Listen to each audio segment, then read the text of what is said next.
Hello friends, नोंथांमोननो दिनैहाय मोनसे गोदान भिडिअ लाना फैबावबाय। बे भिडिअआनो जाहैबाय मबाइलनि गेजेरजों न्यूबो एप्सखौ बाहायनानै माबोरैहाय बिशम्बी फिल्मखौ नायनो हायो बेनि सोमोन्दै फोरोंगोन। नोंथांमोना मोजाङै नायलांबानो गासिबो बुजिनो मोनगोन। गिबियावनो नोंथांमोना नोंथांमोननि मबाइलाव थानाय प्ले स्टोरखौ ओपन खालाम। प्ले स्टोरखौ नोंथांमोनाव प्ले स्टोर थानो हागौ। नैदि प्ले स्टोर होननाय प्ले स्टोरखौ ओपन खालाम। नोंथांमोना प्ले स्टोरखौ ओपन खालामखांनायनि उनावहाय नैबे प्ले स्टोरनि प्ले स्टोर थायो।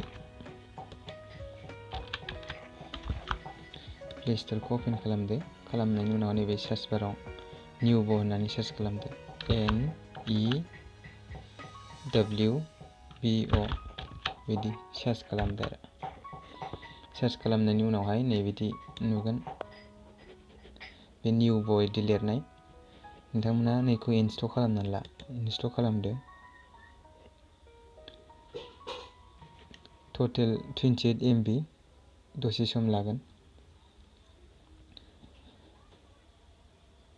नोंथांमोना बेखौ इनस्टल खालामनांगोन। बेनि उनावहाय माखासे प्रसेसखौ मावनांगोन।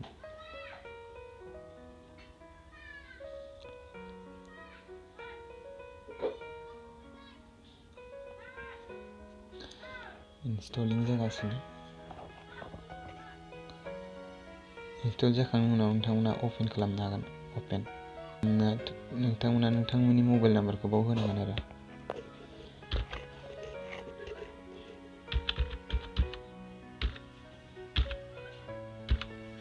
आं दा आंनि मबाइल नाम्बारखौ होबाय।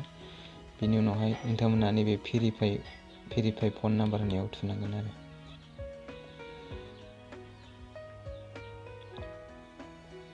बेनि उनाव भेरिफाइ जागोन।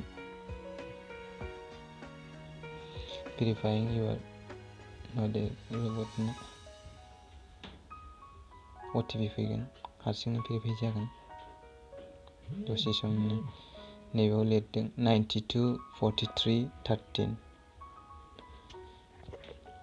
924313 होनानै नोंथांमोनाबो माबानो हासिगोन आरो दा मबाइलाव थानाय एप्सखौ नोंथांमोना न्यूबो एप्सखौ खुलिनो हागोन आरो नोंथांमोननि मबाइलाव इनस्टल जाबाय जानांगौ। न्यूबो आंनाव मबाइलाव इनस्टल जाबाय।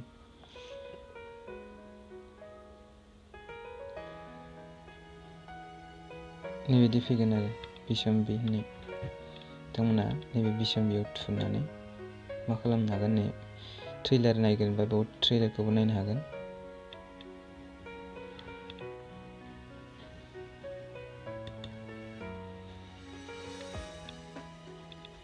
ओमफ्राय टटेल फैसा होनांगोन। नै राङा रेन्ट 49 थांगोन नोंनि एकाउन्टनिफ्राय। थुदो। बेयाव थुनायनि उनावहाय बिदि ओंखारगोन। नोंथांमोना नायनो हागोन। नै UPI जोंबो पेमेन्ट होनो हागोन। क्रेडिट कार्डजोंबो डेबिट कार्डजोंबो होनो हागोन। नेट बेंकिं दंबा नेट बेंकिं होनो हागोन। वालेट दंबा वालेटजों होनो हागोन।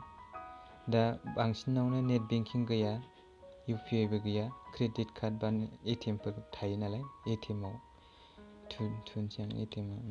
ATMआव थुदो। ओमफ्राय कार्ड नाम्बार बियो। बे कार्ड नाम्बारखौ नोंथांमोना ATMआव थानाय कार्ड नाम्बारखौ होनांगोन आरो ATMनि कार्डआ गासै 16 थायो। बे 16 डिजिटखौ नोंथांमोना कार्ड नाम्बारखौ थुनानै होनांगोन। आं आंनिखौ थुनोसै। प्रसिड एन्ड पे होननाय दं, बाव थुदो।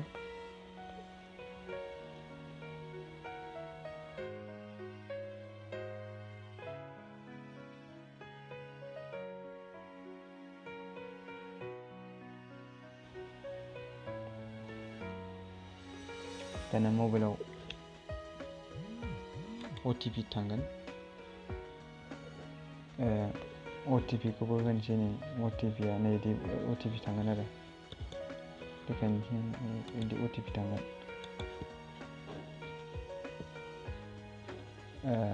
नैबायदि डेबिट कार्ड नाम्बारा बेनो ओमफ्राय OTP आनो बिदि 962457 बेबायदि दा आं OTP खौ होनाय जाबाय नै एप्रुभ होदो जुदि नोंथांमोननि मबाइलावबो बेबायदि मेसेज नुजादोंब्ला नोंथांमोना मोनसे खामानि मावनांगोन बे खामानिया जाहैबाय ओरैबायदि लिरदों बेवहाय दिस card cannot be used for payment contact your bank try again with other option होननाय दंना नोंथांमोना मा खालामनो हागोन मेसेजखौ लिरनांगोन SWON स्पेस ECOM स्पेस ओमफ्राय कार्डनि जोबथा मोनब्रै नाम्बारखौ लिरनानै नैबे नाम्बाराव हरनांगोन 092239566 बेवहाय मेसेज हरनांगोन मेसेज हरनायनि उनावहाय नोंथांमोननि एटिएमआ डमेस्टिक ट्रेन्जेक्सननि थाखाय एलाउ खालामगोन दा नोंथांमोना जुदि बेबायदि प्रब्लेम जादोंबा डमेस्टिक ट्रेन्जेक्सनाव डिएक्टिभेट जानानै दङ बेनिखायनो नोंथांमोना पेमेन्टआ साक्सेस जानो हायाखै ओंखायनो नोंथांमोना मा खालामनांगोन बे डमेस्टिक ट्रेन्जेक्सनखौ एक्टिभेट खालामनो थाखाय लिरनांगोन SWON space ECOM space ATM कार्डनि जोबथा मोनब्रै नाम्बारखौ हरनांगोन 092239566 आव नोंथांमोना मेसेज बक्सआव थांनानै मेसेजखौ हरनो हागोन बेबायदि बिनि उनावहाय मोनसे हरखांनायनि उनाव मोनसे मेसेज फैफिनगोन बे मेसेजखौ नोंथांमोना मोजाङै नोजोर हो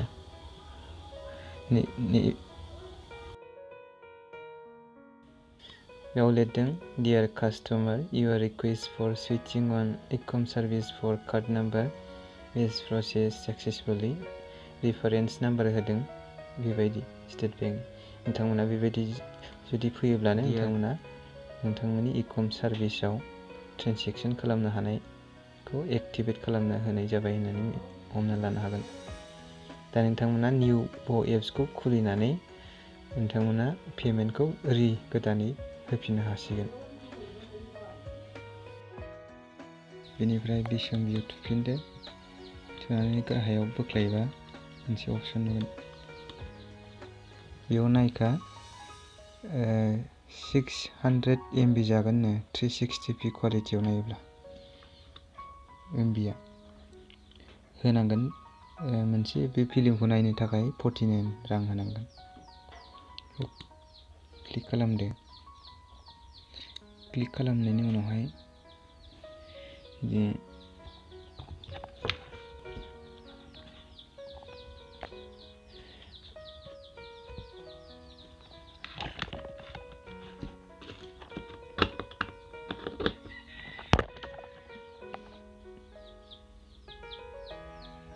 नैबे एटिएम जों पेमेन्ट होगोन नालाय बेयाव एटिएम कार्डनि नाम्बार होदो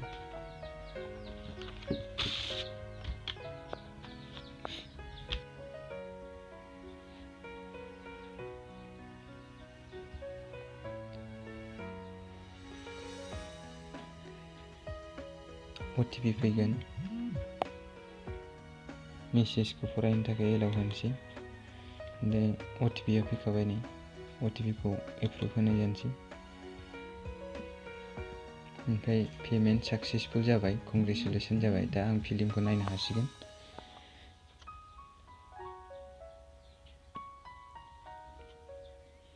पेमेन्ट साक्सेस जाबाय